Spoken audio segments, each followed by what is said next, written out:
Hi listeners, Jason here. We are excited to finally announce registrations for the biggest psych health and safety community event ever. The inaugural The Psych Health and Safety Conference will be held at the Sofitel Wentworth, Sydney, June 19 to 20, 2024 and offer concurrent virtual attendance. It'll feature live podcast recordings with OG researchers including Christina Maslach and Michael Leiter of Burnout fame, Psych Health and Safety USA podcast host I. David Daniels, Australian super experts including the likes of David Burrows, a special 10-year anniversary integrated approaches to workplace mental health panel with authors Tony Lamontagna, Angela Martin and Kat Page, hand-picked case studies from organisations doing it well, and a very special interview with plaintiff Zagi Kozarov by Catherine Dunlop on that High Court case which we previously covered on the podcast. This event will sell out. Get in quick to secure tickets at early bird prices for the 2-day conference, pre-conference masterclasses, and the VIP dinner. The first 200 in-person registrations also get a copy of her latest book, The Burnout Challenge, signed by Christina Maslach herself. Find out more and register at www.psychhealthandsafetyconference.com. Now, on to this episode. From Flourish DX, this is the Psych Health and Safety Podcast. With workplace mental health becoming a safety prerogative, this is the source of information on psychological injury prevention and health promotion. And welcome to the Psych Health and Safety Podcast. My name is Jason and I'm one of the hosts of the show. The aim of the podcast is to rapidly increase the knowledge and application of psychological health and safety in workplaces worldwide. To help with this, we have regular guests from around the world who are leading the way in this important area. But before I introduce you to our guest and topic for today, allow me to introduce my co-host, Joelle Mitchell. How today, Joelle? I'm okay, Jason. Sorry, I turned my head and made you laugh, so I turned away instead. Yeah. So I should never have told you. I didn't mean to. I just was looking at you. I wasn't trying to throw you off. I know, but... Now it's in your head. It's in my head, yeah. So whenever you look at me while I'm reading the intro, I just feel like you're judging me. All right, well, I can judge you without looking at you, and I often do. Yeah, okay. So I don't know if that helps.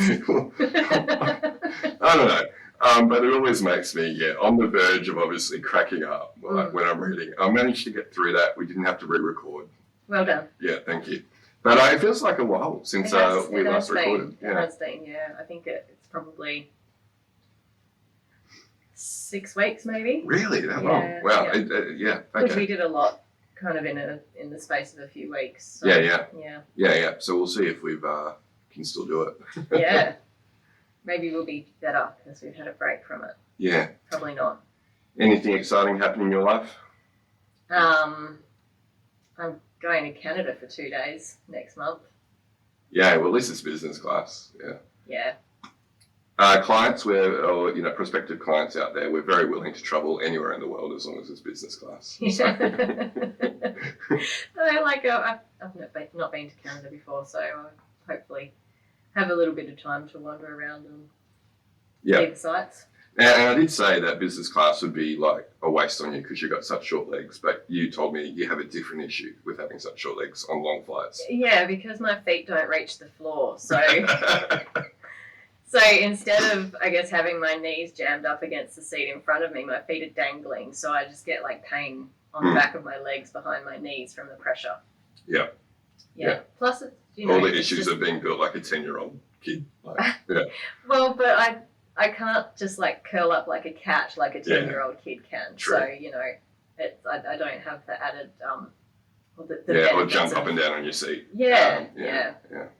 The uninjurable tendons and stuff. Yeah. Oh, well, that'll be interesting. I'm glad you put your hand up for it. Thanks. Jet lag's going to be horrendous. Well, I think only being there for 2 days, I won't be able to actually adjust to the time zone. So. Yeah, but you'll be presenting at 2 a.m. or something like that. I'll just be all over the place. Yeah. Basically, yeah. Well, good. All right, well, we'll have to do some more catching up on other podcast episodes we've got lined up, I think, because it has been a while. It has been, yeah. Okay. So let's introduce our guest in. Okay.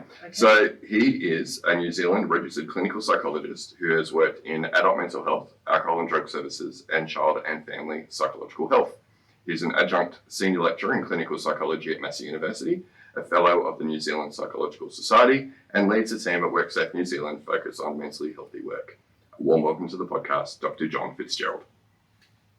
Hi, Jason. Hi, Joelle.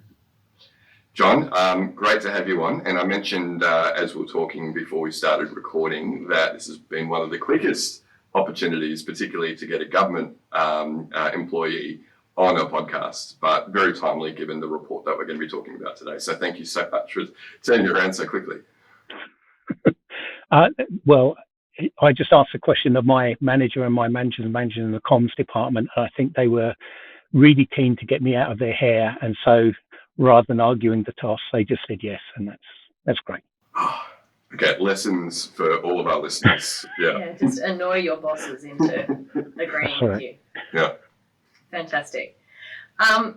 So before we get into the serious questions, John, are there any podcasts that you like to listen to? No, I'm not a podcast listener, so I don't actually. I sort of know what podcasts are, but the one that comes to mind is one that I've got 3 grown-up sons, and they listen to one called My Brother and Me, which they say is hilarious. But I don't know because I've never listened to it. I just take their word for it. Excellent. Well, I'll take their recommendation then and maybe check it out. My brother and me. Okay. Good call. Yeah. John, can you tell us about your professional career, please? Yeah. So I did my clinical psychology training at University of Birmingham in the UK. So I'm a POM. I grew up in London.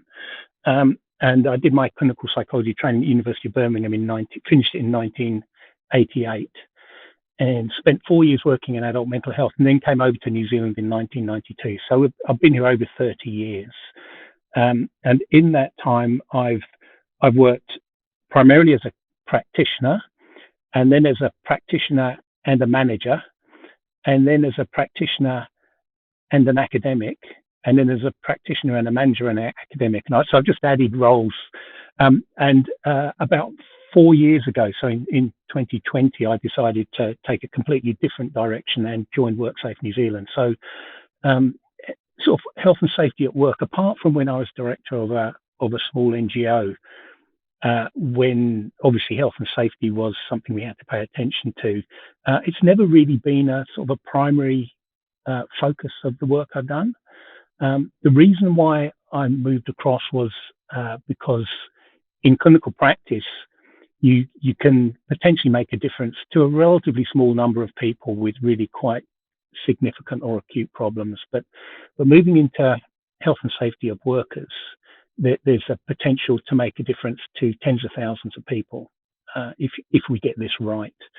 I know things seem to be moving at a pretty glacial pace, but anyway, I decided I'd take a leap into health and safety. So I arrived here in 2020. It's a time when WorkSafe New Zealand was establishing a mentally healthy work team. So there was no dedicated team before that time. So I came in to lead the team. I now lead a team of, there's 4 other people in the team. So we're a small team of subject matter experts, primarily based in Wellington, but a couple of the team members are based in Auckland. The other thing I will say, sorry, just about the team, is that the team I lead is called it's Mentally Healthy Work. And people say, well, that's a bit of a confusing name, but I think it's really important because, you know, while we focus or we do pay attention to the mental health of workers, our primary focus is on the work they do. So what our focus is on trying to support businesses to make sure that the work that they're asking workers to do is not going to damage their mental health. So that's why we are the mentally healthy work team rather than the psychosocial risk team or mental health team. Yeah, it's an important distinction, right? That the focus on the work rather than the focus on the health outcomes. Yeah, interesting, John, and that's what I think I really enjoy about working in the role that we do. It's not that one-to-one kind of intervention that we're talking about. It's a one-to-many. It's population health improvements, hopefully, that we can get to. Yeah, it is interesting, though. I mean, in our thinking about the work we do, we use sort of the public health 3 levels of intervention model, where the primary level 1, the primary level, is organisation wide. It's about prevention. It's about elimination, really, so that the hazards don't turn into risks and the risks don't end up harming people. But we're seeing all the time that the research evidence for that level of intervention is so much harder to gather and so much harder to be clear that the intervention is actually having particular outcomes. And we've got much more evidence about secondary and tertiary level interventions, which do focus on the one-to-one interventions. But it's really important that businesses don't just focus on one level. They have to be delivering interventions across the board, so to address tertiary and secondary. So it's about supporting and intervening, but also the primary level intervention. And we know that while it might be the hardest area, the primary level, in terms of the impact, it potentially has the greatest impact, actually preventing harm from happening in the first place. Yeah, something actually just funny you bring it up, because it's been going through my mind the past week, because we often get asked, what is the evidence that psychosocial risk management works? And I finally, I think, have a good response to that. And it's not that psychosocial risk management works. We know there's a direct link between things like work demands and harm, low job control and harm, exposure to occupational violence and harm. And so if we eliminate the hazard, or reduce the exposure to the hazard, then we are reducing harm. Yeah, absolutely. And I think it's interesting when you ask you go in and you do an on-site assessment, or you're talking to a business and you say, what do you do to manage psychosocial risks? And that, they say EAP, and you think, well, you sort of missed the boat, really, because the harms, mostly people use EAP when the harm has already happened. And so productivity's already dropped. People have become disengaged from work. There's presenteeism and absenteeism. Intention to leave amongst those people who use the EAP is higher than people who have not used EAP. So, it's not that you've missed the boat, but you're in danger of missing the boat. It's much more effective to get out ahead of that, and either to encourage people to use EAP before the harm happens, so to use it more routinely, or actually to think about, well, what comes before that? We know that the return on investment from EAP is lower than the return on investment from doing proactive intervention. So, stress management, which is properly targeted, resilience management that is properly targeted on people that need resilience training. We hear that we'll follow the data, and I think people who don't appreciate it think that there isn't good data that we follow. But actually, maybe 10 years ago there wasn't, but now we have some really good data, some really robust data about the efficacy of psychosocial risk identification and management as an approach to mitigating harm. So, when you're inside the tent, it seems like a no-brainer, but it's actually getting that awareness out and communicating that effectively to the people who are making the decisions. And look, John, I know you, again, were saying before you hit record that Australia's obviously, well, in your belief, far advanced in terms of where New Zealand is. But, one of the most common cases or bits of information that I've seen out in the media that I cite when talking about, hey, this is an employer obligation and you need to go upstream and not just think about EAP, is the action or the notice of improvement that WorkSafe New Zealand gave to an Auckland rail operator who, and basically the notice of improvement was, hey, EAP is not a sufficient control for exposure to trauma or vicarious trauma if people are going to be exposed to that working in the rail industry. Yeah, absolutely. And of course, this is all more complex, isn't it? That the small businesses don't have EAP anyway, so it's not going to work. So it's how do you scale this? And what it may be that it doesn't need to be formalized as EAP. It can be other sorts of support that you might give to the people who work where you work. So it can look like different things, and businesses, I suppose it's encouraging them not to take a sort of a off the peg solution and just trot out EAP, but to think about, okay, well, what does that sort of intervention look like where you are? And it can look like different things, and it's just supporting businesses to be innovative and creative, and to actually realize what the fundamental point is, and then to think about what the solution for them looks like. Look, the reason about Australia is, I'm part of the Horsa community of practice around psychosocial risks, and so I have quarterly meetings with the regulators from New South Wales and Victoria and South Australia and Western Australia and Queensland, and we talk about the same issues. That in Australia you have the same issue, you're dealing with the same issues that we're dealing with. The thing is that I notice the Australian regulators have so much more resource to draw on. They can say, it's like this. We've done something like this before, whereas for us we have limited guidance and we haven't really got the track record and really, I guess, experience to know how to respond to some of these things in the way that the Australian regulators can draw on the support of each other and your collective experience. The other thing is that the claim system in Australia, I think, means that you have access to data sources that we just don't have access to. And there is that famous, I say famous, but I can't remember who said it, although I know it was 2009, for the European Union Financial Commission, and it was, we measure the things we prioritize and we prioritize the things we measure.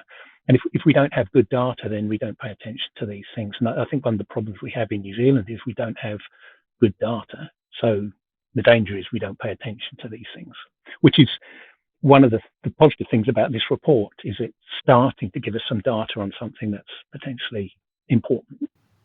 Which is a great segue there, John. But very, very interesting discussion, and we could keep going on for ages on tangents associated with that. But let's get to the heart of the matter that we really want to discuss. Yeah, so the title of the report is Work-Related Suicide, Examining the Role of Work Factors in Suicide. So I think what we'll do is sort of start at the beginning and work our way through. So how did the report come about to start with? Okay, so when I arrived at, all through my clinical practice, working with suicidal clients, working with families where suicide was an issue, and working particularly with young people who engage in non-suicidal self-injury, I was very familiar with the clinical research around suicide and why people can make decisions to take their own lives. So I come into a role at WorkSafe New Zealand, which is leading the mentally healthy work team, and I was expecting that I would get work-related suicide files come across my desk, or people would be saying, what do we do in this case? Can you give us some advice? In the first year, I think I only saw one or two cases, or was asked about one or two cases. So that struck me as being unusual. I was expecting more, and so the question about so is it that they don't come in, or is it that they come in and they go somewhere else, and I'm just not picking them up? The other thing that happened was that the WorkSafe has a fatality review group that looks at all the fatalities and categorizes them and makes decisions about whether they're work related. And there was a discussion in the fatality review group, which I'm not part of, about potential suicides or suspected suicides, about, is this a work-related suicide or not? Now, I was not involved in those discussions at all. Nobody came to me and asked me. But it's sort of interesting that they were still asking these questions about, is this a work-related suicide? And we would like some help making a decision about whether this is work-related suicide. So we formed the question in the team about, so we don't know how common it is. We're not sure how this is categorized. We're not sure how to classify it. We're not sure what advice to give to businesses about whether they should notify these or not. So what we wanted was a better understanding. We looked at the international literature, and there are some reviews, and certainly in Australia and in the UK, in Scandinavia, there's been some good research. In America, some good research, but it seemed to be there were inconsistencies. The lines weren't quite joining up, but it looked like we're sort of reaching a tipping point, I think, where it's interesting that up until a year or so ago, the health and safety executive in the UK wasn't focused on work-related suicides because of the issues we've already sort of touched on, which is it's really difficult to classify, and we don't know whether it's work-related or not.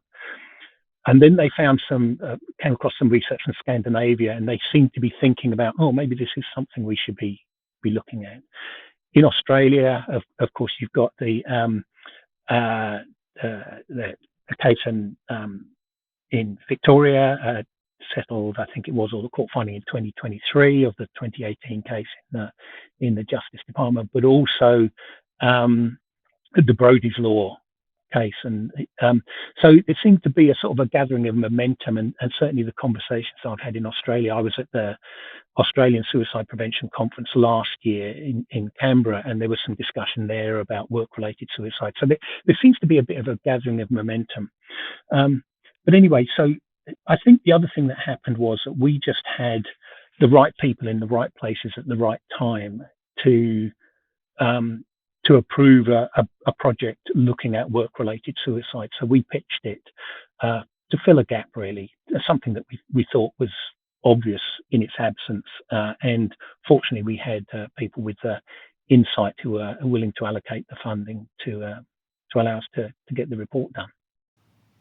Yeah. Okay. So kind of the right time and place, the right point in partly. time. Yeah. Yeah.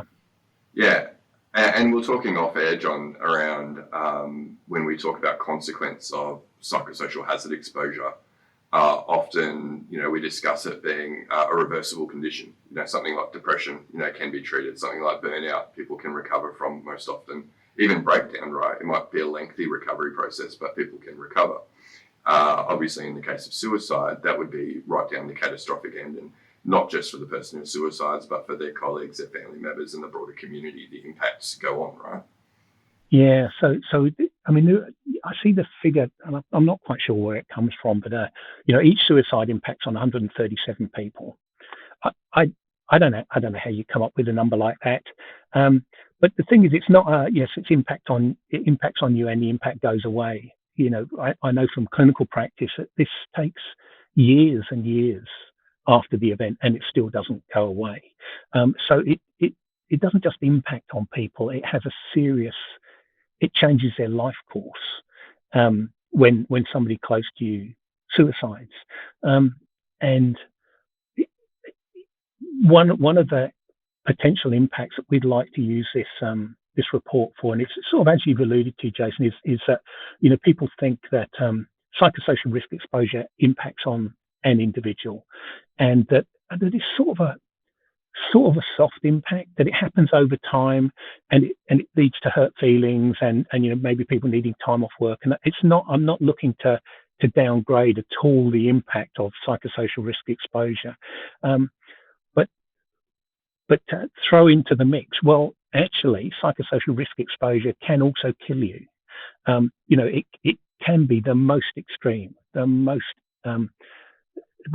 egregious outcome, which is people decide to take their own life as a result, because the life that they've got is they can't live with it anymore. So I think it's saying, psychosocial risk exposure, the outcomes can be the full span, all the way from just making people's lives difficult, affecting their level of enjoyment at work, meaning that they need to take time off work, all the way through to actually people making a decision to take their own life. So I think in getting work-related suicide onto the agenda, I think gives us a bit more of an honest perspective about how damaging psychosocial risk exposure can be in the most extreme cases.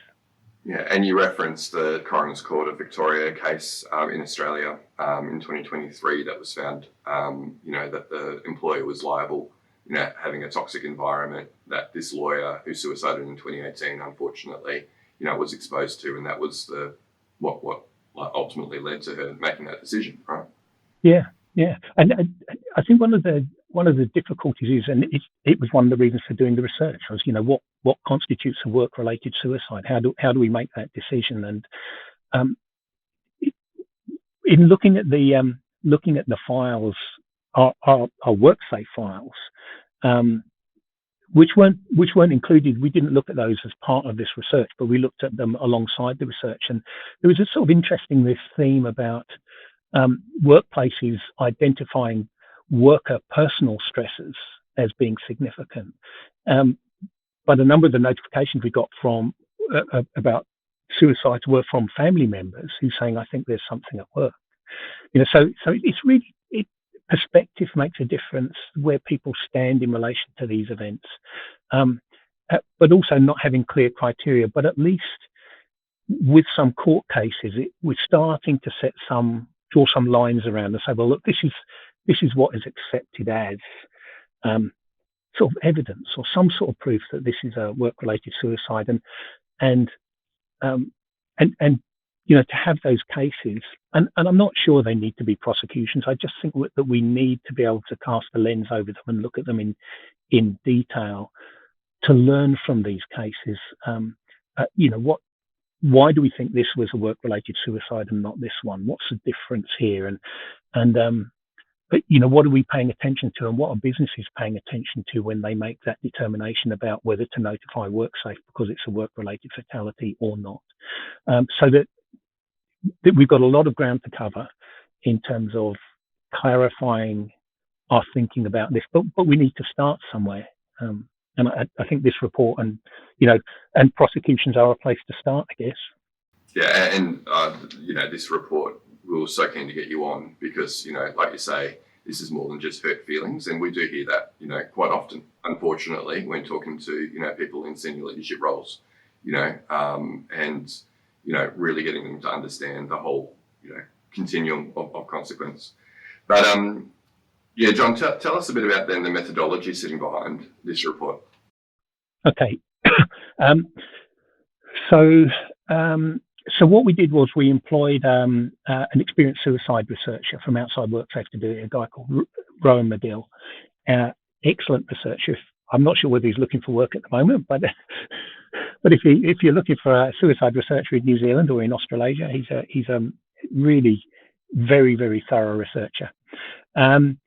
Acknowledge that this is a really challenging topic, so we did quite a robust health and safety plan for him doing this research and built a team around him, knowing that reviewing 1,700 suicide files was likely to be a fairly arduous task.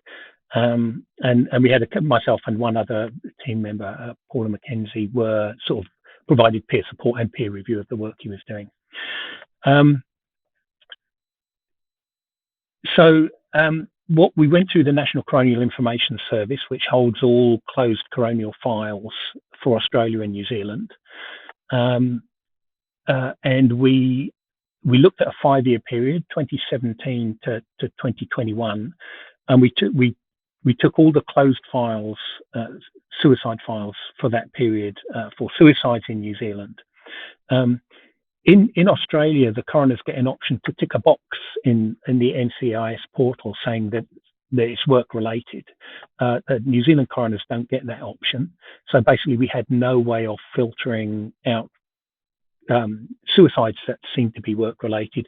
We probably wouldn't have used it anyway, just to make sure that we got all the suicides that all the work-related suicides. So we only looked at closed files. There was something like 3,000 suicides over that period, but actually only 1,700. We only picked 1,700 because they were the closed files that we could access. And after a bit of data clearing, it ended up with 1,678 files.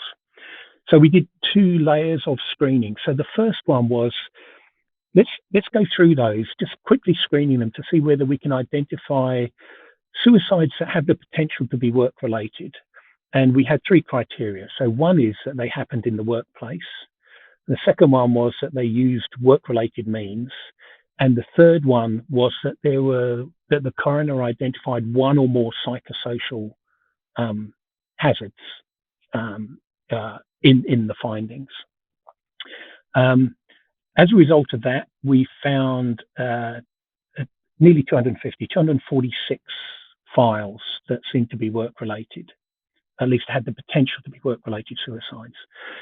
The next level of review was a much more detailed review. And so we took those 250 files, and actually Rowan read them all in great detail, and had quite an extensive coding grid, and looked at, we excluded the criteria that that the suicide had to happen in a workplace.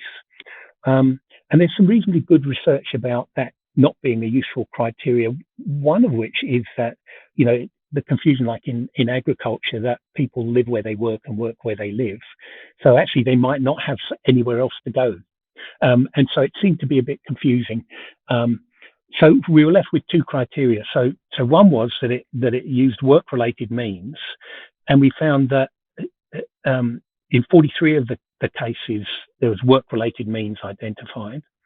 And the other criteria was that in the coroner's report had to indicate that work-related stresses played a significant role in the deceased person's suicide. And we found that there were 170 of those. So you put those two together, bearing in mind overlap. So that produced 197 files, which is 11.7%. So what we're suggesting as a result of this research, that 11.7% of completed suicides had significant, but the work-related factors played a significant role in that suicide. So it might not seem like a large number, but given current suicide rates in New Zealand, it equates to about 70 suicides a year. We would say have a significant work component. So that's actually quite a lot of people. So if we're saying that a suicide on average impacts on 137 people, and particularly if they happen in a small business, say a business where it's just 10 people, that can wipe the business out. So it's not just the number, it's what the impact of these suicides is. So anyway, 197 over that 5-year period, 11.7%. We did a more in-depth analysis, and we think about 1%. So that's 17 of those suicides, roughly. And we reckon about 7 suicides a year, where work is the central explanatory factor in these suicides. So when you look at those figures, what we're not saying is that, like the Victorian Coroner's Court and the Brodie Legislative Law, we're not saying that, on all of these, we need to think about prosecuting. What we need to say is that we need a closer look at these, that maybe things are going on in these workplaces that really we should be paying attention to.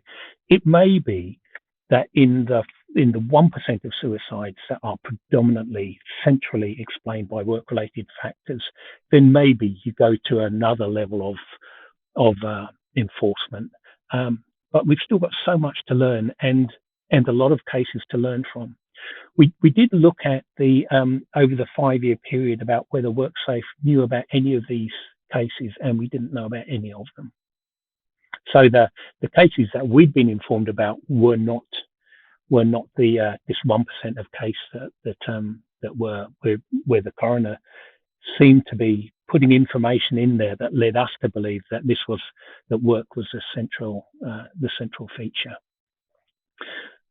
So I think one of the key for me with the methodology really is the criteria that we use to identify work-related suicides. Now, I know, that's up in the air. Whether that's the best methodology, I don't know. It's interesting that we started off by using ISO 45003 to identify psychosocial hazards.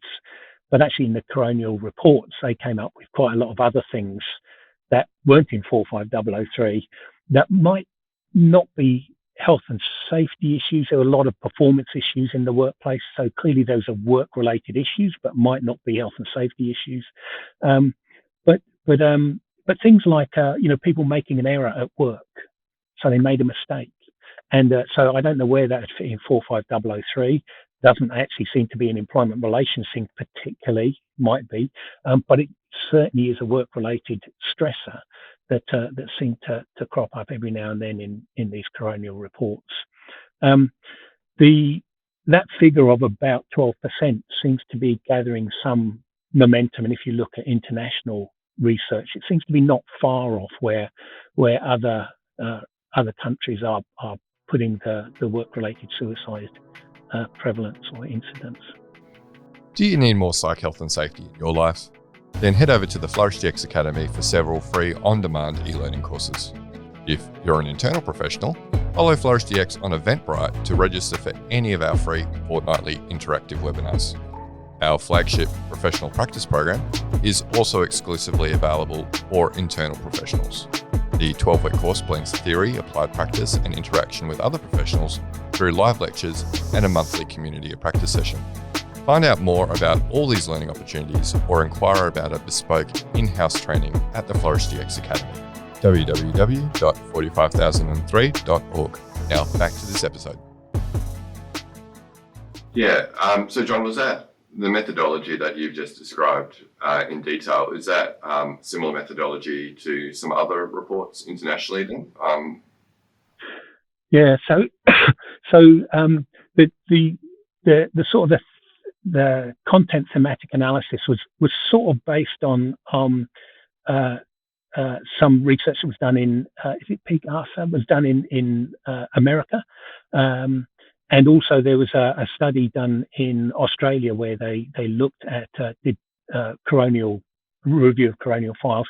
There's actually a number of studies that look at coronial file data. So recently in New Zealand, there was a 2021, there was a piece of research that looked at suicides in the construction industry, and that was based on coronial data. That Annette Beautray over here has done some research in the agricultural sector, which was, I think, 2017 or 2018, where it looked at closed coronial files. But I think the difficulty is that there will be some coroners who probably are better or more equipped or more likely to identify and record psychosocial factors in the findings, and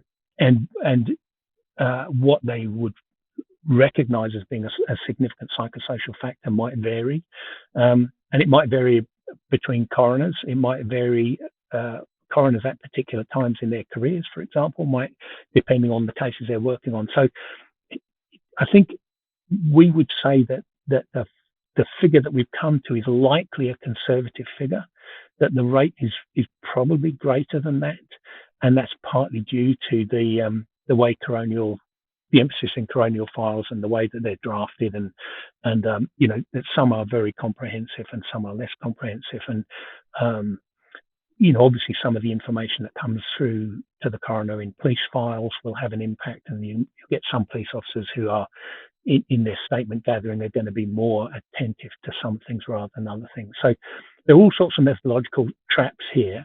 I don't see that as being a problem. It is if we want a sort of a hard and fast rate, but I think we would say, well, this looks like work-related suicides are a thing. It looks like they're happening at a rate that we need to be at least aware of, and that we need to be maybe looking a little bit more closely at.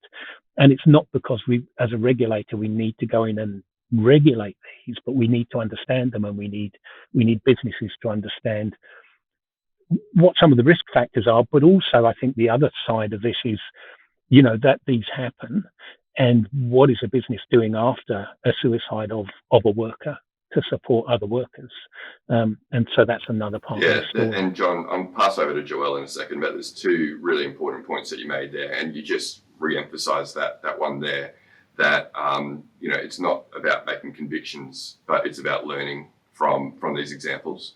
And I mean, if you think about two of the most high-profile cases in Australia of psychosocial injury or death resulting from psychosocial hazard exposure in the Coroner's Court of Victoria, one that we've been talking about, but also the Kozarov case, which is a High Court decision. Both of them were happening in the law, in the legal industry, to lawyers. And, there's a lot that we need to learn about the systemic issues associated with certain professions like law and what needs to be done to change the way that those occupations work to prevent harm. We actually have a whole afternoon session with Kozarov herself talking about her experience at our conference in June, and then a legal panel which will be exploring some of these psychosocial issues in the profession and talking about what could be done. So that'll be interesting to see what comes out of that. But yeah, like you said, there's learnings that we need to be taking from here and then really amplifying out so that we can learn and improve. The other thing that you mentioned that is really important is that there is no definitive list of psychosocial hazards out there. A psychosocial hazard is anything in the design, management, or social aspects of work that have the potential to cause harm. And, I sometimes hear people talk about, there's 14 psychosocial hazards, because they're talking about the model regs in Australia and going, they reference 14 psychosocial hazards. I'm like, no, that's kind of like a starting list that you should think about. But like you're saying, in the coronial records, that they're referring to other things that don't map onto something like ISO 45003 or the model regs. We need to be broadening our understanding that there's many potential things that happen at work due to the experience of work that have the potential to cause harm. And if we go in narrow-minded, just going, we only need to think about these 14 hazards, we're missing out on other potential harm, other things that can cause harm. Yeah, it's not a hazard because it's on a list somewhere. It's a hazard because it's posing a hazard to the workers, and so people need to come at it from the principle of what's the impact of this and why do we need to prevent it. But maybe you want to pass over to Joelle, but before you do that, just you reminded me about one thing that we spoke about before, and I would like to emphasise this is that when somebody suicides, that's a dreadful thing. It's obviously they're taking their own life, and it's a dreadful thing for their family and for the workers. But in a way, that's not our focus, because people, there's a lot of endpoints in risk exposure when we think about harm, and people experience it, like people becoming significantly depressed or traumatized. They're all dreadful things. Suicide is a dreadful thing, but actually, what we want to do is to focus on the risks. If we focus too much on the suicide and just trying to prevent suicide, because it's a relatively uncommon behavior, we're going to be second guessing ourselves all the time and maybe focusing on the wrong things. And I know as a clinical practitioner, it's really, the prediction of suicide is virtually an impossible thing to do. Doing a risk assessment, is this person suicidal or not? It's very difficult to do. So there's not much point going to that place. The better place to go is, what are the psychosocial risks that people are exposed to? As you say, are there some industries that we need to pay more attention to? Are there some issues that we need to pay more attention to? And let's put our efforts into identifying and managing risks rather than get too worried about the harm, because actually that's what we want to prevent from happening. We don't want to go there. We want to go to the risk management side of it. Yeah, and to extend that just very quickly, some people think if they don't have any psychological injuries recorded or suicides or anything like that they don't have an issue, because they don't have the lag data. But you don't need to have a fatality to occur in your workplace to have risks in your workplace, and we need to be more proactive than that. Yeah, that's an interesting point, Jason. One of my team recently had a heated discussion with a person on a working group with one of our clients, who was saying that for sources to understand what are the hazards in their business, they should only be looking at accepted workers' compensation claims and not submitted workers' compensation claims. So we disagreed with that position. Yeah, rightfully so. Yes. Yes, lots of reasons why a claim might be not accepted. Go beyond it didn't happen. So yes.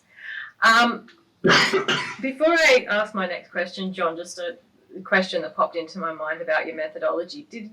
Did your sources or the cases that you reviewed include cases that occurred like after a layoff process?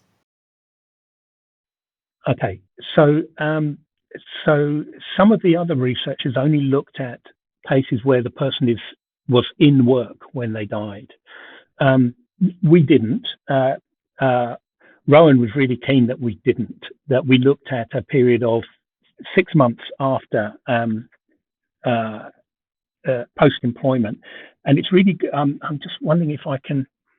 I did write it down. I may come across it if we keep talking. No, recently unemployed. So 9% of the suicides were amongst people who had within the 6 months following being made redundant or being made unemployed. So, and our thinking was that these could still be work related. That just because they're not in work at the time doesn't mean that they're not work related. So 18 out of the 197 suicides that we thought were actual work related suicides, 18 of them, 9%, were the person was no longer in work. We know that from the research that work is good for people's mental health. Being out of work, therefore, probably is people's mental health is not so good. And if you're out of work because of some disagreement or poorly met organizational change or being made redundant, those sort of things, presumably, I would guess that's also not good for you. Yeah, and I guess the associated sort of financial strain and those types of impacts as well. Yeah. Absolutely. Okay, well, let's get into the findings of the research then. What are the big findings that you'd like to share with our listeners?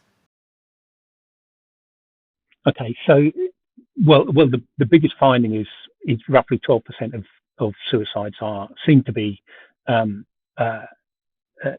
actual work-related suicides, and so I think as a regulator, I think we have an interest in those, particularly the 1% where we'd say that the suicide is predominantly a result of things that have happened at work. I think another interesting.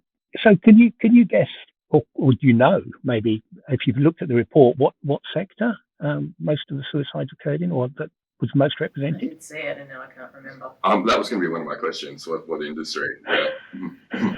I'm thinking education, but I might be wrong. I want to go agriculture. Healthcare? No, agriculture. I wasn't correcting you. I was guessing. Yeah, Jason. I got it. Yeah. Chocolate fish, Jason. Yeah. So we because of the way we categorise other data here, we put agriculture, forestry, and fisheries together. But actually, farmers and farm workers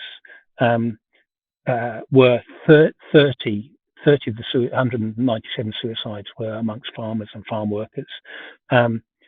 36 were in that initial category. So that's the biggest single category. And you think, well, okay, so easier access to means, you'd think. There's all sorts. I know there was. I remember talking to Tony Lamontagne, and he was talking about old research about exposure to chemicals and people using chemicals, but with better understanding about chemical poisoning and better controls on chemicals, that seems to not be such an issue. But you'd think maybe access to firearms, although I know in New Zealand firearms are not the main way that people take their own life. But anyway, agriculture, and it's probably also to do with things like remote and isolated working, and we know that mental health is identified as an issue by organisations such as Farmstrong and Safer Farms in New Zealand, where they're rolling out programs to support mental health of people in agriculture. But that's followed by health and social assistance, professional, scientific and technical, accommodation and food services, and construction. So those are the industries that had the most suicides. But I was interested that not all those sectors are the same size. So that doesn't mean that the risk is equal in all those sectors. Some might have a number of suicides, but they actually employ a lot of workers. So we did an analysis to look at on the basis of 2020 figures. So it's not we weren't sophisticated enough to look at the numbers by year. What we said is, well, let's just take the 2020 figures as a sort of a proxy for an aggregate, and looked at the risk dependent on sector size. So we still found agriculture because it's a relatively smaller sector, but still has a higher number of suicides. Professional, scientific, and technical came into second place. Public administration, that didn't have a lot of suicides, but is a relatively small sector, was third. And then healthcare and social assistance, retail, and transport, postal, and warehousing were the other sectors that, on the basis of sector size, were relatively higher risk. Does that surprise us? Well, if you look at if you look at sector size, so it's agriculture's top, so that is one of WorkSafe's priority sectors. But the other ones, professional, scientific and technical, public administration and safety, healthcare and social assistance, retail, transport, postal and warehousing. The priority sectors for WorkSafe are construction, manufacturing, forestry and agriculture. We know from our own our national psychosocial survey, or psychosocial risk survey, that those are not the sectors where workers are exposed to the most psychosocial risk. That they're the sectors, the priority sectors are where workers are exposed to machines and heavy plant, and they can fall off things, they can get hit by things. The sectors where people are exposed to psychosocial risks are where people are dealing with people, particularly where the people that you might be dealing with are angry, frustrated, distressed, where you're delivering a service and they're not getting the service they want or in a timely fashion. So professional, scientific and technical, so that would include your lawyers and people like that. Public administration, healthcare, social assistance, retail. So they're the sectors where, when you look at it in terms of sector size, where exposure to risks that result in work-related suicide are highest. So we thought that's really interesting. And on that, John, we had regulators from Safe Work New South Wales on recently, and like you say, they're focusing for their sexual harassment prevention task force on those other high-risk sectors that aren't exposed to machinery and whatnot, but like you say, dealing with people, so hospitality, retail, those sorts of environments. Yeah.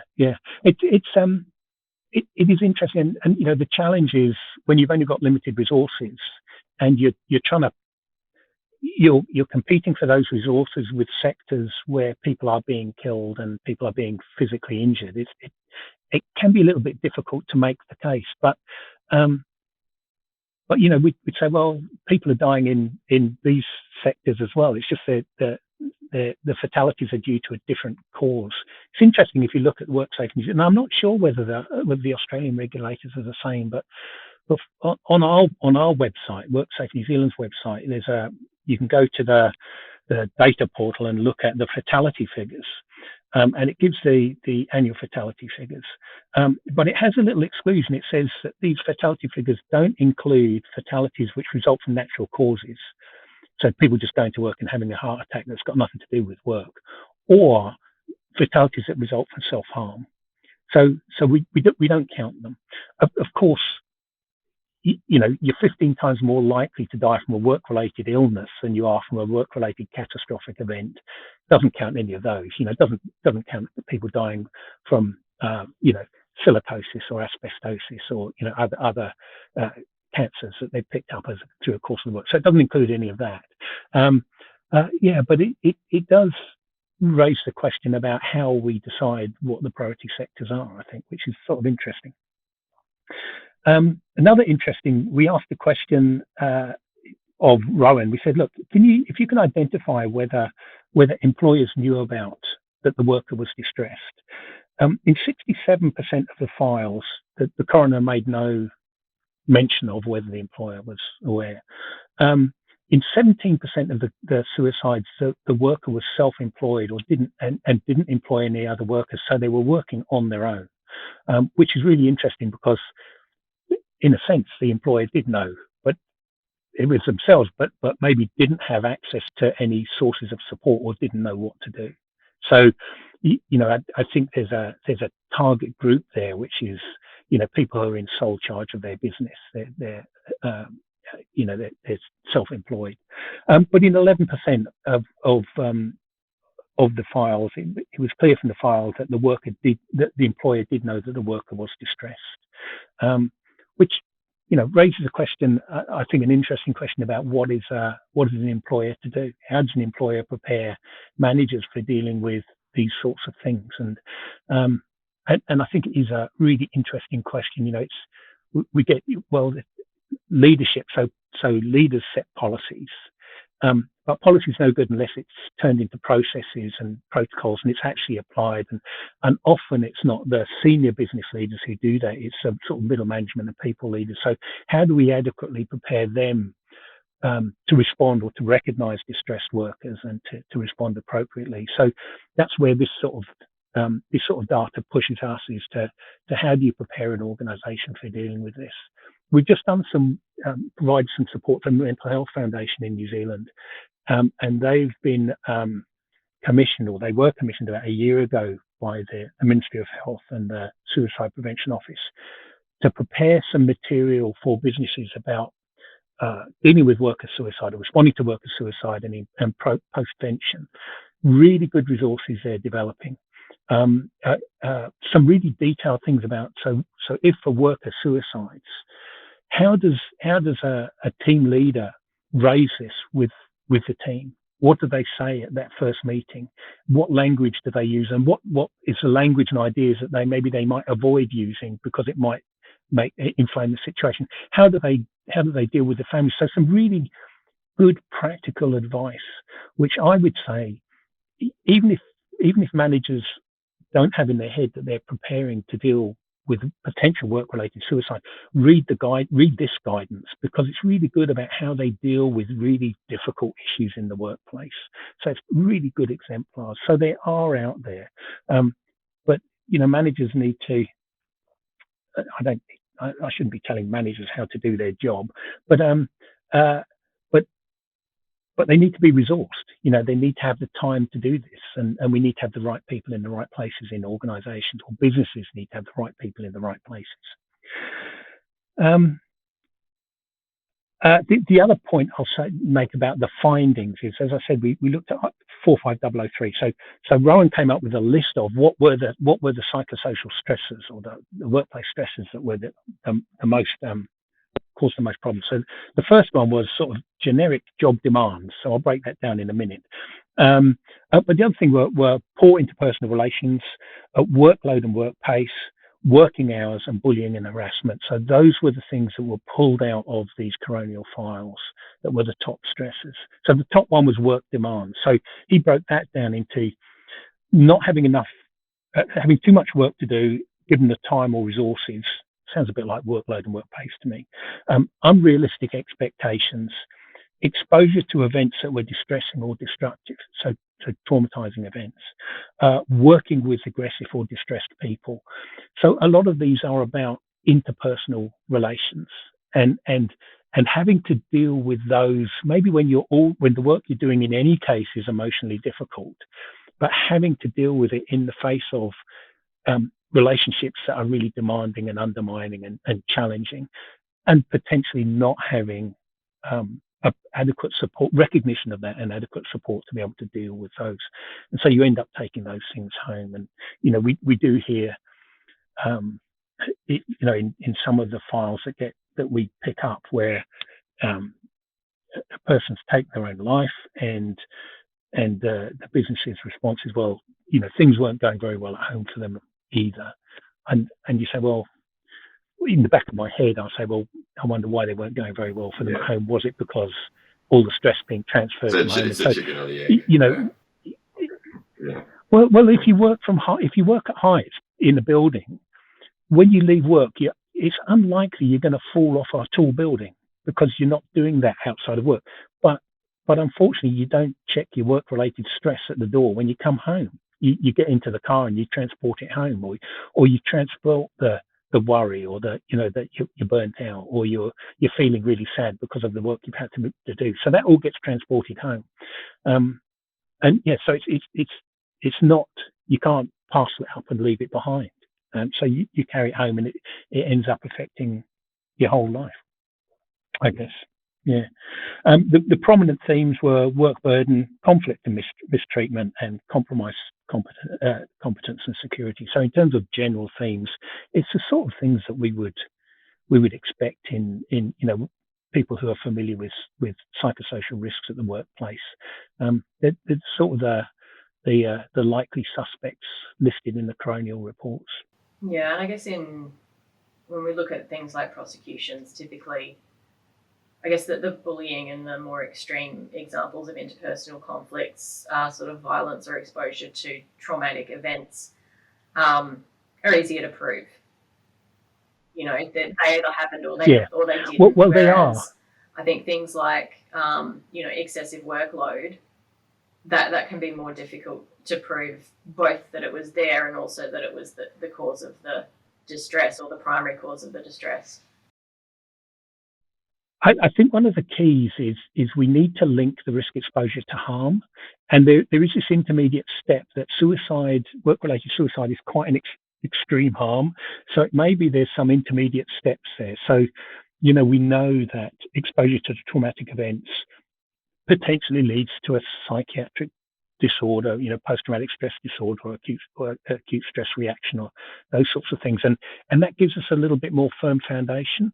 And so it may be that linking to those intermediate level sort of harms, and then seeing that as being the harm that sort of then extends and precipitates, or it's somehow a factor in a decision by a person to take their own life, that makes that linking a little bit easier. But yeah, it's how do we link the hazard to the risk, and the risk to the harm. So were there any surprise findings then, John? I would say not really, and partly not really because we didn't go into it expecting to find anything particular to begin with. I will say that, just to emphasize again, that I think this figure is probably conservative, because of the coroners might not particularly be looking for psychosocial factors in there. They might be looking for other things. So 70, I guess 70 a year is I'll be a little bit surprised by that, but unfortunately it's likely to be a little bit higher than that. I guess the other thing is that the other slight surprise finding is that we didn't know, that the suicides we knew about weren't reflected, or couldn't identify them in the coronial files of those times. So there does seem to be this gap, and I know that now, is it in New South Wales where there was some consultation in sometime last year about, we need, with the development of all our understanding about psychosocial risks, we might need to think again about the information we give to businesses about notifying WorkSafe, when we notify WorkSafe about things, and I think work-related suicide was one of the things that was on that list about how we're going to handle that. I think it will be a useful thing for us to do here. Business, I think our legislation is basically the same as yours, which is it's a responsibility, the legal responsibility of a business to notify WorkSafe if there's a fatality and it's work-related. So it's up to the business to make a decision about whether it's work-related. I don't know. When it comes to work-related suicide, is the business in a good position to make that determination? I don't know. And maybe we need to think about providing some clearer information about when we would expect the business to notify us. But it's those sort of things are sort of the questions that we need to ask. But yeah, nothing surprising really, because we went in with a fairly open mind. But you say, there might be some education required for employers about when they notify. It sounds like there's probably an education opportunity here for coroners as well to consider psychosocial as part of the determination. Yeah, and our coroner's office at WorkSafe is in contact with the coroner, and they're very open, to finding out more about this and improving practice, which I think is great. But we know that they're really, it can take a long time for coronial findings to be released, and that's because they're so much under demand. And we've got legislation that says we can only have, I think it's 20 coroners in New Zealand. So there's a lot of work to be done by relatively few people. Yeah. So for employers who are having a look at your report, what would you like them to do? What actions would you like them to take away from this research?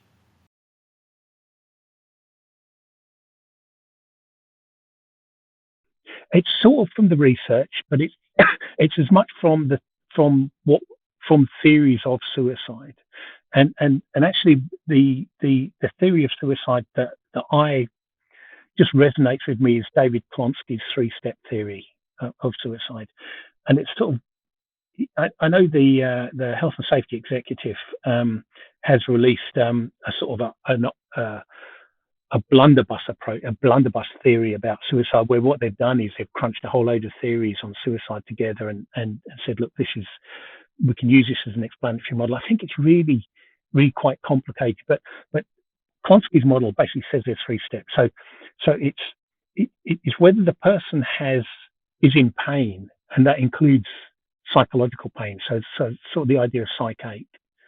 And whether they experience hopelessness. So they can experience psychological pain, but if they have hope that that's going to change and going to improve, then that diminishes the suicidal ideation. But if there's no hope, then why would they think that there's going to be any improvement? But people have social support networks. So the second step is about whether people have good social support networks. So if they're in pain and no hope, and that overwhelms their support network, so they don't have support for dealing with that, then the suicide risk becomes high. So let's think about that. So there's psychological pain. So this is exposure to psychosocial risks. They become hopeless. So they don't think anything's going to be done about that, and anything can be done about it, and they're not well connected enough. But if we think about how we eliminate and mitigate psychosocial risks in the workplace, we're trying to prevent risk exposure. So we know, businesses will know, we hope, or have growing awareness about what the sort of psychosocial risks that their workers might be exposed to. And of course, if it's just in a sector, different people in the sector are not exposed to the same psychosocial risks, and managers are exposed to different risks to shop floor workers, for example. So we need to think about the jobs people do as well. So we're trying to reduce the psychological pain. So understand the risks and mitigate those. If people feel hopeless, so when they do experience exposure to risks, can they do anything about it? So there's no point having policies in place that are not tied to processes, or where those processes don't work. So if people are exposed to bullying, which causes pain, do they have ways which they have faith in, that they're confident in, and that are transparent, to actually resolve those? So is there a protocol that's going to be useful and is going to work? Do they know what to do about that? Do they know who to report to? Does that actually make any difference? So obviously, if there are protocols in place, then people can have some hope that something can be done about this. Even if that's not going to be done, even if something can't be done, do they have the social support to buoy them through those difficult times? This is about workplace culture. It's about having a workplace that looks after people. So I would say, if you look at the theory, in terms of, it's the same for preventing any other harm. It's that you eliminate or mitigate the risks as best you can. For those that you can't eliminate or mitigate, you have to have processes to try and control, and these control processes have to be transparent and clear to all, and they have to be effective. But it's also wrapping that in a workplace environment that's supportive to workers. So you can apply the same thinking to this problem that you can apply to other harms that occur to people. So that sort of doesn't fall directly out of the research here, although you can, if you think about, well, what harms were people experiencing when they, or what risks were they exposed to when they made decision to take their own life according to the coronial report. You think, well, we're talking about the sort of things that we understand. We know that these are risks and we know how to mitigate them, but we're just doing it in a different environment. So let's not get hung up on the fact that we're dealing with work-related suicide. What we're dealing with is a really egregious harm that can happen to people, but it happens in the same way as other harms that happen to workers. We just need to use the same sort of approaches. There is this post-vention thing that happens at the end that would be really helpful, and but that's another matter, I think. Yeah, useful, I think, to tie it back to that, the theory of suicide rather than just I guess it's largely a sort of statistical type of report at this stage. So, which is also important, I think, to really clarify or to provide evidence to support the idea that there is such a thing as work-related suicide, because there are still a lot of people very vocally sort of in the communities surrounding the work that we do that will argue against work-related suicide even being a thing, and that suicide is primarily, a issue of personal mental health and individual history and those sorts of things, and that work isn't a significant factor at all. So I think it is really important that we do have good quality research that explores and supports or gives a good evidence base to say some suicides are work-related and these are the aspects of work that can contribute to suicide. So, yeah. Yeah. Well, if people are willing to accept that a person can take their own life because of, personal relationship issues, then why wouldn't we accept that it could be work-related? It's where do those issues originate? But I think you're right. Good research data that has to be. I remember listening to Annette Beautray talk a number of years ago, and she did some research with David. I think it was Cooperfield or Cooper Smith, looking at the investment of New Zealand in suicide prevention research, and she looked at the sort of research that was being undertaken, and I think it might have been a replication of a study that was done in Australia actually, and she said something like 70 to 80% of it was epidemiological research, and she was saying we don't need any more we don't need to know that so many people are 70% of people are depressed at the time they take their own life, or they've seen their GP within 6 weeks of taking their own. We know that. Actually, we've got to go the next step. We've got to get more sophisticated in the information we get.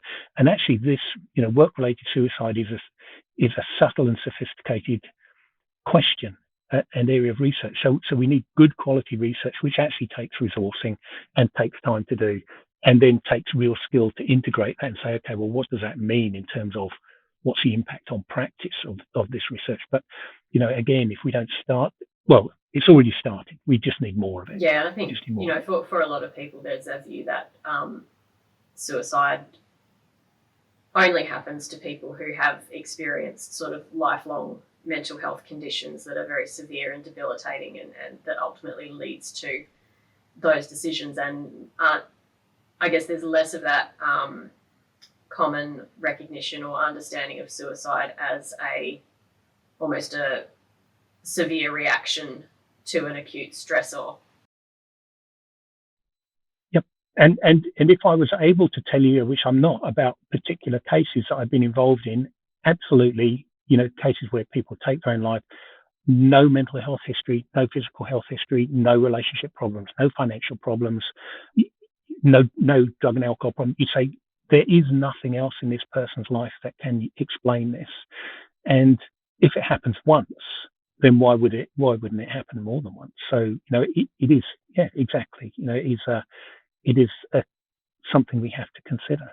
John, it's been a fascinating conversation, and kudos to you and the team for pulling together such a rigorous report on an issue that really does need more attention.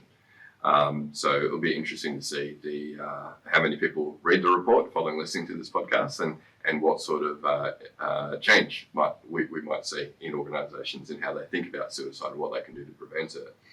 But I guess the question we like to ask at this point in all of our podcasts is, if you were to think about the future, what would your hopes for the future of psychological health and safety be?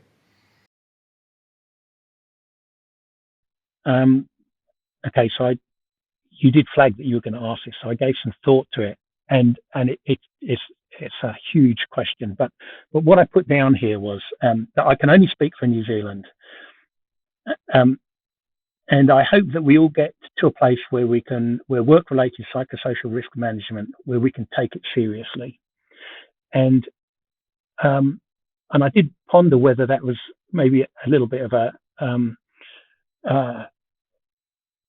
a challenging thing to say, because there are people who take it very seriously and people who are very capable. But I think those people, unfortunately, are relatively few in number and don't get the platform that we really need to raise awareness. So when I say that, I hope we can all get to a place where we can take work-related psychosocial risk management seriously, what I'm really saying is that it's about raising the awareness of people, workers and business leaders, where we get an opportunity to partner with agencies to develop better coverage networks and better resources. Because I think in relation to this sort of piece of work, if we can save one life, if we can support one business, one group of workers to cope after suicide, then that's a good thing. So this is a prime example where a little bit of movement has a huge impact potentially. If we can play a role in preventing one suicide, and we might never know, but it'd be a monumental achievement. But we have to start by raising awareness. So I'd like to thank you guys for the opportunity to talk to you, because I think it's this is a sort of platform that is vital in us raising awareness about psychosocial risks in the workplace. So you're doing great work. Thanks, John. And the kudos there goes to our guests as well, who are really the ones who we just give them the platform, and they're the ones who share their expertise. So do you have parting words of advice for listeners who are interested in working in the field of psychological health and safety? Yep, I talked about that one as well. So my thought was that, and this is what I found as well. So this is, in a sense, because I'm a relative newbie, this is advice to John Fitzgerald. Just keep this in mind, that people's approach and practice is highly variable. That in this area, that the approaches taken by regulators to this area varies, and I see that when I talk to the Australian regulators. The approaches taken and that need to be taken by big and small businesses vary. That the form and focus of the activities that people engage in varies greatly. So I'd say to people who want to come into this area, just be aware that this is not yet a unified field, that there's quite a lot of disparate practice and people doing different things, but we seem to be heading in the same direction and we will get better. So don't become frustrated or disillusioned when the going gets tough, but make the most of it and learn when you have an opportunity. And that's why these podcasts are great for, learn when you have the opportunity. I look at the list of people who have spoken at you, and I think that's, it's like sort of the list of everybody who you'd want to listen to if you are really going to get some guidance in this area. So if you're coming into this area, don't get frustrated, don't get disillusioned. Learn where you can, make the most of the opportunities, build networks, and follow the evidence and innovate. Because the evidence might not have been there 10 years ago, but it certainly is now. So read it, talk to people if you don't understand it, and innovate, because there's certainly opportunities here to innovate. Fantastic. And certainly if people do find themselves feeling frustrated, we do have an amazing community of people who are really willing and enthusiastic to collaborate and learn from each other and sort of share from their own experiences. So there's lots of opportunities there to connect in with people who will be able to provide that support as well. And you can see a lot of them at the conference in June. You can see a lot of them at our conference in June.